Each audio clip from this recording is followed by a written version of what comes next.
Yeah, it's A. Welcome to the January 10th edition of the ICT Newscast. I'm Holly Jeanette Claw. I, Jimmy Carter, do solemnly swear I, Jimmy Carter, do solemnly swear that I will faithfully execute that I will faithfully execute the office of President of the United States the office of President of the United States and will, to the best of my ability, and will, to the best of my ability, preserve, protect, and defend preserve, protect, and defend the Constitution of the United States. the Constitution of the United States. So help me God. So help me God. Congratulations. As the country continues to honor the life and legacy of its 39th president, ICT reflects on the huge impact Jimmy Carter had on Indian country. Former President Jimmy Carter passed away on December 29th in Plains, Georgia. At age 100, he was the oldest living president in U.S. history. Carter's presidency marked a turning point for tribal nations. He signed 3 historic laws as the 39th president of the United States. These policies still carry heavy weight a half-century later. One of these is the 1978 American Indian Religious Freedom Act. It protects the religious freedoms of American Indians, Alaska Natives, and Native Hawaiians, and restored access to sacred sites, objects, and the right to practice traditional ceremonies. The Indian Child Welfare Act also passed in 1978. It keeps Native children connected to their community and culture by codifying a tribe's rights to have jurisdiction over its citizens. Essentially, it aims to reduce the disproportionate rate of Native children being removed from their families by state child welfare systems. Carter also signed the tribally controlled Community College Assistance Act, which supported the creation of a system of colleges located on reservation and tribal lands. Carter was also a champion of conservation efforts and created 39 national park units during his presidency, protecting millions of acres. Using executive power, Carter designated 13 national monuments in Alaska, protecting 56 million acres of land. In a press release, Interior Secretary Deb Haaland said, "President Jimmy Carter exemplified what it means to live a life of faith and service to others." Carter was born on October 1st, 1924, and served in the U.S. Navy before he served as a Democrat in the Georgia Senate and later as Georgia's governor. He and his wife, Rosalind Carter, formed the Carter Center to promote human rights. The Carter Center said the former president died peacefully, surrounded by loved ones. For ICT News, Daniel Herrera Carbajal. With just a few days left in President Joe Biden's term, attention turns to his legacy. How does he stack up against other U.S. presidents? Well, in Indian country, the answer is clear, as was evident during the Tribal Nations Summit. We are here in Washington, D.C., where President Joe Biden wrapped up his last White House Tribal Leader Summit, where he was praised as a friend of Indian country. It's been really wonderful to work with this administration. I think he's great. We want to say from all of us, we want to say miigwech. Interior Secretary Deb Haaland, the first Native American to hold the post, perhaps best summed up the feeling in the room. President Biden has been the best president for Indian country in my lifetime.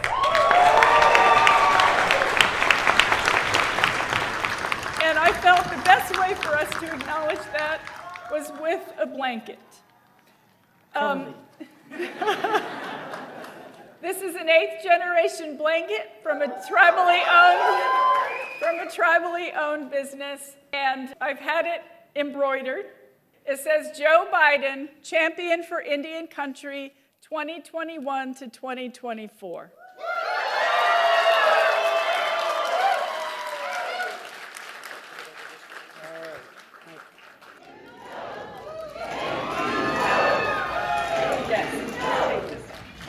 The president looked back at his time in office. An honor of a lifetime to usher in a new era of tribal sovereignty and self-determination. A new era grounded in dignity and respect. We have a lot to be proud of, I think. We've gotten a lot done. From day one, my administration, we've worked to include Indigenous voices in everything we do. Not only the first Native American cabinet secretary in history, more than 80 Native Americans now serve in senior roles across my administration.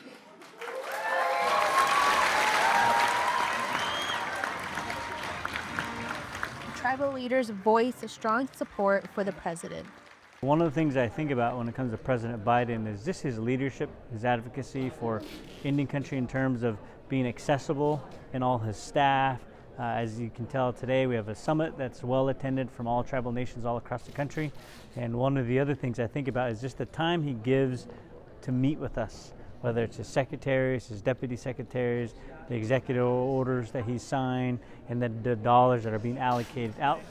He was a good president. He was a quiet president, a dignified president that his actions spoke real strongly towards Indian country. He recognized tribal sovereignty.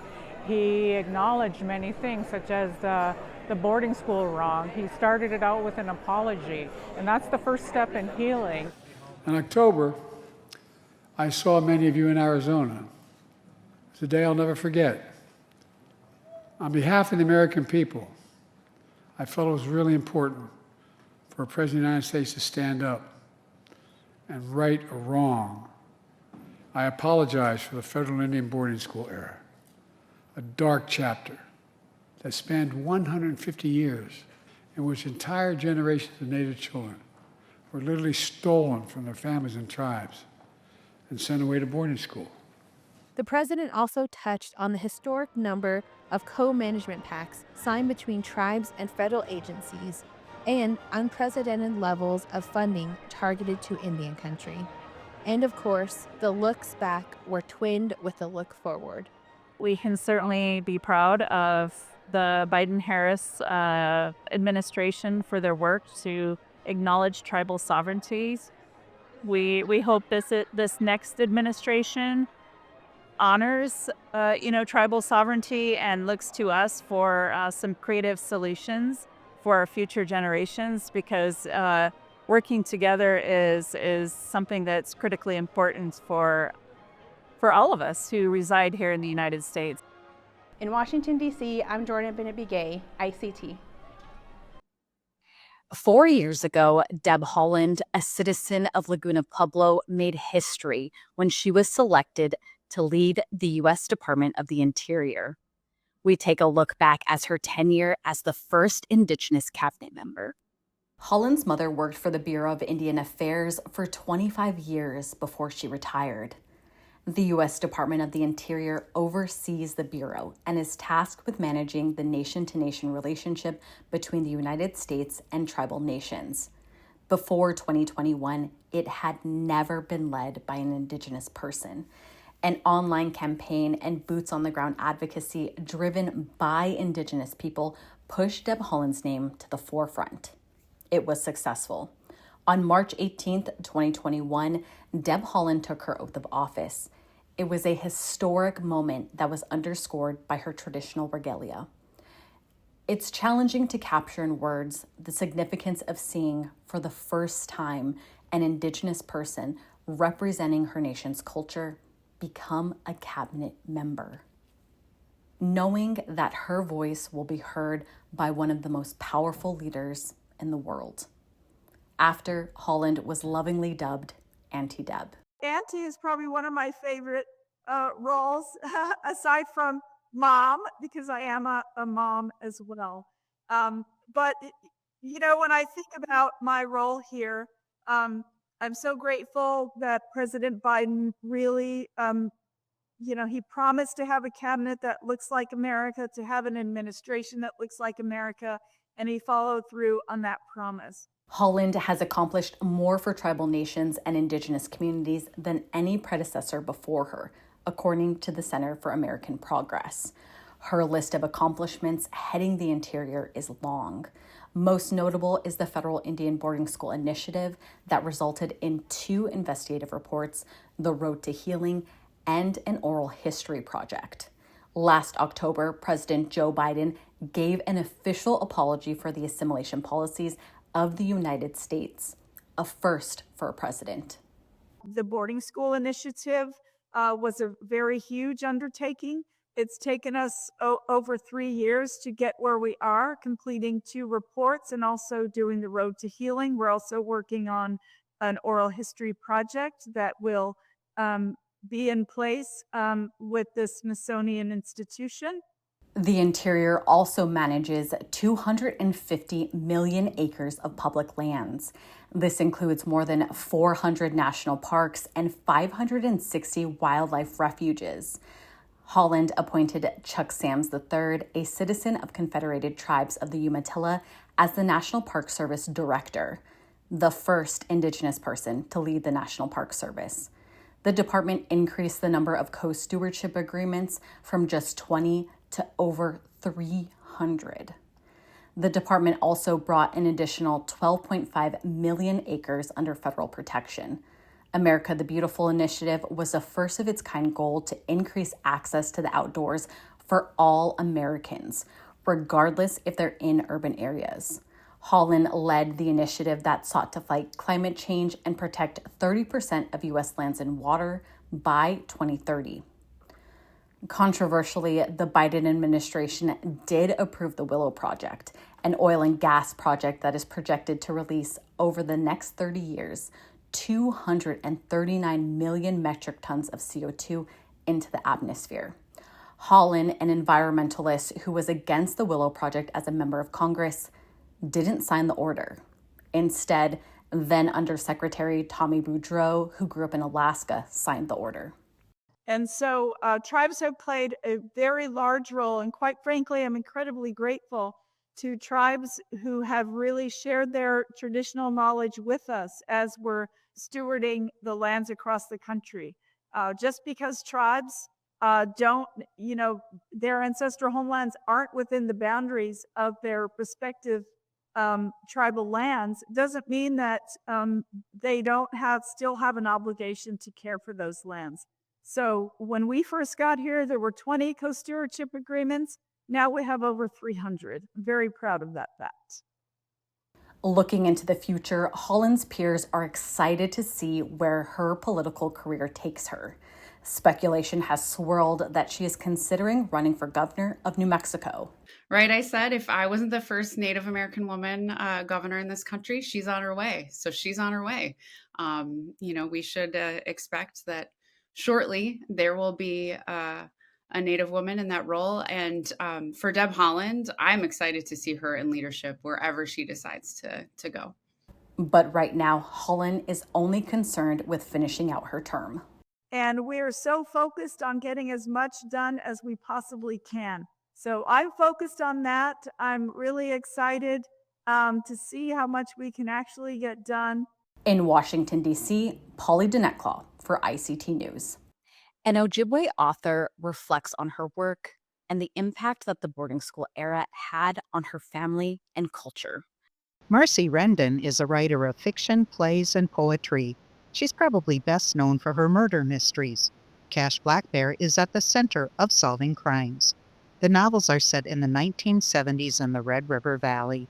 Cash is a young woman trying to find her way in the world. With Cash, I think that she is just about every Native woman that I've ever known.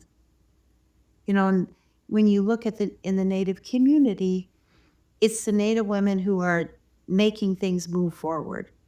And with the missing and murdered Indian women issue, it's the First Nations women up in Canada who are the ones that stepped up and said, what the hell is going on here? We need to do something. These are our women. We are going to do something. There's all this talk about historical trauma, generational trauma from the boarding school, and all of that is true. But if we weren't as resilient as we are, and if I'm trying to write anything about Native people, that's what I'm trying to write, is about our resilience and our strength. And then Native women's capacity, people are learning things. Like they're learning about boarding schools, they're learning about ICWA, they're learning about the Freedom of Religion Act, they're learning about the missing and murdered Indian women and the crisis that's happening. That I'm writing things that I know. I don't want to pull people out of the story and give them a history lesson or a social studies lesson.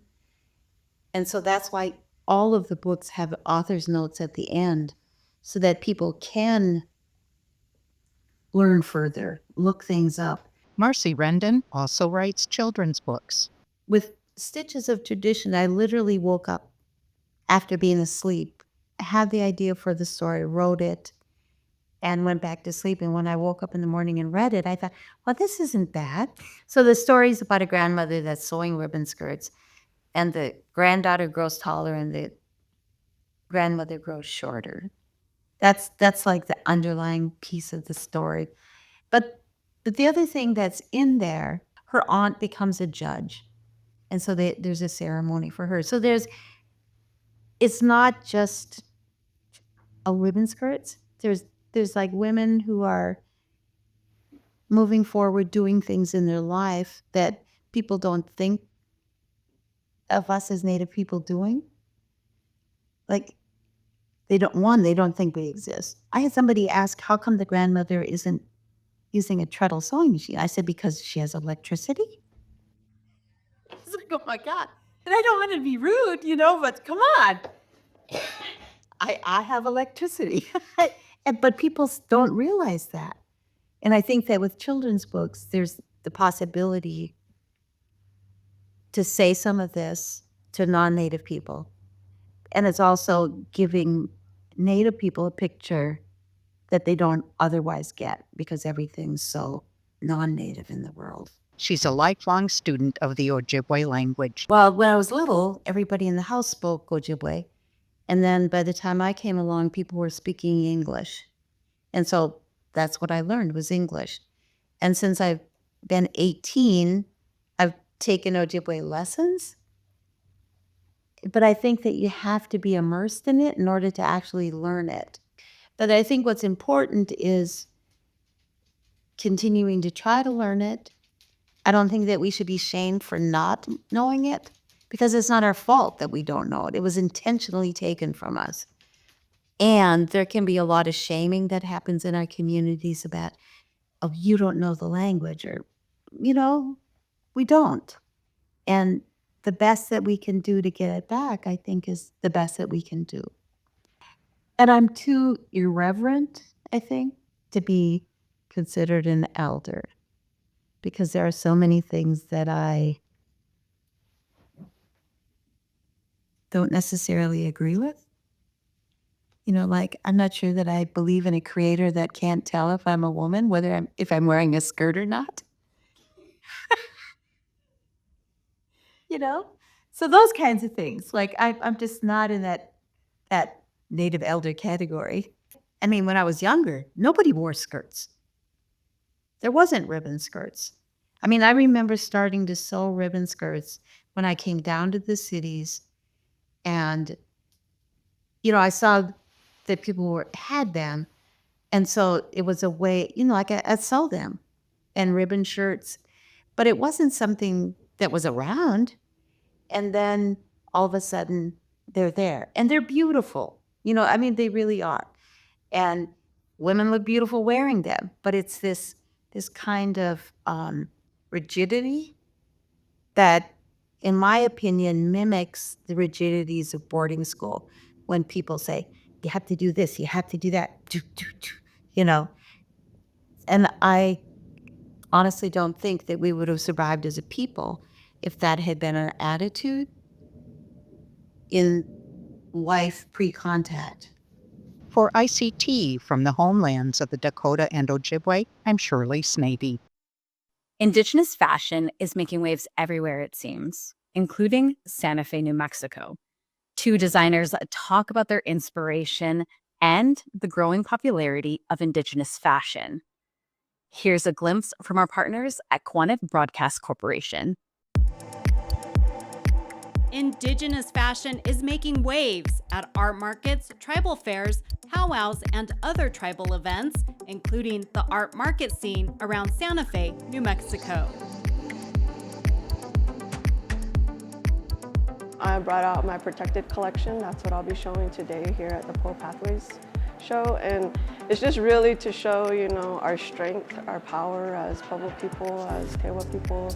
This is who we are. This is where we take care of ourselves, and we use a lot of red, and our traditional wear is black, but our manto wear is also embroidered in red, so I used a lot of red and black in this collection. We still hold our ceremonies, we still have our language, we still do everything that we've carried on over the years. And with my embroidery, I've incorporated beadwork with it. So just to add that extra elegance to our embroideries. Pueblo embroidery is one of the traditional styles that we have in our village, so I just kind of upped the game when I added the beadwork. But I've been doing beadwork since I was about maybe 11, 12 years old, just doing little things in the village. And we used to have a co-op where we could take our crafts and they would sell it for us. And then when they sell it, they would let you know and you get a little check. So I started doing that and never thought I was going to be creating a brand. I just thought I was going to be making clothing for my kids so they can participate in our ceremonies. They also were powwow kids, so did a lot of powwow outfits for them, and it just eventually grew. Mountain Flower entered the Indigenous fashion world in 2014, competing in clothing contests, which led her to establish her fashion house in 2020. Her designs are based on New Mexico Pueblo stories, the environment, landscapes, and pottery work. I created what you call She Brings the Rain outfit. So it was a fully beaded vest, top, and then a ribbon skirt that had ribbon that made it flow like water. And at that time, it was actually 2017, we were experiencing a severe drought. All the farmers at that time, because we're agricultural people, were looking at, we need the rain. We need to feed our fields. We need to grow our crops. And so one of the things was we prayed for rain every single day. So it was amazing when that dress came out. It's pink on top. We have a cloud dance in our village, and it has the cloud flower, what we call the ohuapovi. And it's in the back beaded, and then it has our tiguena signs, which are like the lightning bolts and rain symbols. And then it talks about like the immersion of our lakes and water and streams. And then when you look at the skirt, it goes from water depth to like movement. So the darker the water, the darker the skirt, like ombre down into a different color. The Survival to Fashion collection is inspired by and made for the youth. Our adults could wear it too. It's just really comfortable, casual wear that you could wear while you're going to a powwow, a basketball game, a fashion show, something that you're still representing your Native identity and you're still promoting Indigenous fashion, but you're not feeling too overwhelmed with the designs and the patterns. And my nail collection is inspired by beadwork that my mother made me when I danced in Junior Girls Fancy when I was a little girl.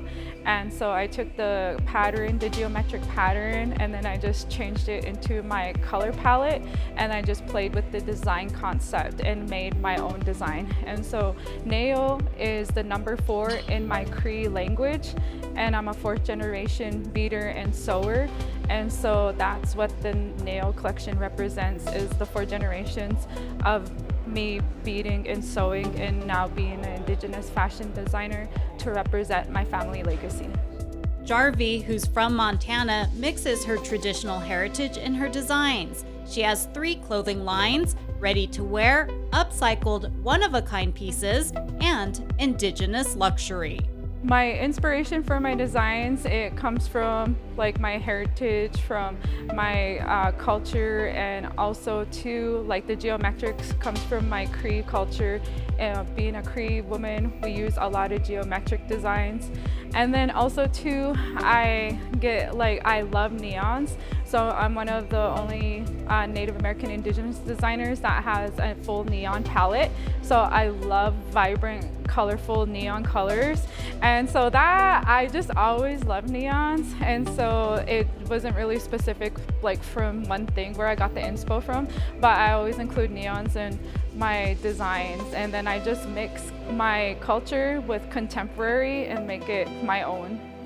A lot of people tell me it makes them happy, or they instantly smile just because of the colors, because how bright they are and vibrant, and it just instantly puts a smile on their face. And from older people, they share stories of their younger days of when neons were on trend for them, and they share stories about when they used to wear neons back in their day. So I love hearing those stories, and it's just I get a good response like that where people instantly smile and they share stories. And I like that about the neon collection, about the vibrant colors, about it brings up memories from people, when it brings up memories from them, like good memories. And so I feel like that is something cool to share.